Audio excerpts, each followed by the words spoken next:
Hello everyone, ఈరోజు recipe వచ్చేసి పొంగనాలు అండి. అదే అండి గుంత పొంగనాలు. సో నేనైతే అప్పుడప్పుడు ట్రై చేస్తూ ఉంటాను, ఇలా దోశ పిండితో లేకుంటే ఇడ్లీ పిండితో కూడా.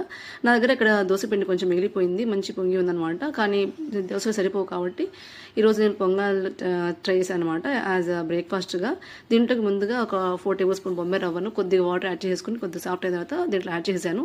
ఆ తర్వాత దీంట్లోకి ఒక 1/2 టేబుల్ స్పూన్ నేను జీలకర్ర యాడ్ చేశాను. తర్వాత దీంట్లోకి ఒక 1/2 to 1 table spoon salt add చేశాను అనమాట. తర్వాత దీంట్లో కొంచెం స్టఫింగ్ కూడా వేరే వెజిటేబుల్స్ యాడ్ చేశాను, లైక్ ఆనియన్, పచ్చిమిర్చి అండ్ క్యారెట్ తురుము, సన్న తరుక్కున్న కొత్తిమీర అండ్ కరివేపాకు. మీకు పచ్చిమిర్చి చూసి యాడ్ చేసుకుని పిల్లలు ఉన్నారు కాబట్టి తినేటప్పుడు వాళ్ళకి కారం తగ్గుతుందేమో. ఇవన్నీ మంచిగా మిక్స్ చేశాను అనమాట. కొంచెం క్యారెట్ కొంచెం బాగుంటుంది కలర్ఫుల్ అని చెప్పేసి యాడ్ చేశాను.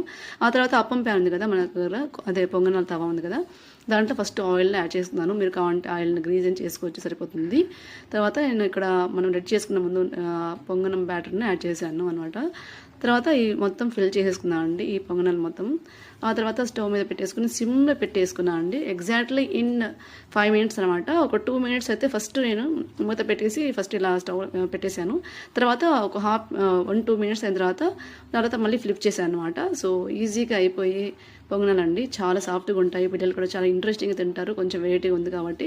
సో అప్పుడప్పుడు ట్రై చేస్తూ ఉంటాను. అండ్ ఈ రెసిపీ మీకు నచ్చితే like, share, comment and subscribe చేసుకోండి. Thanks for watching.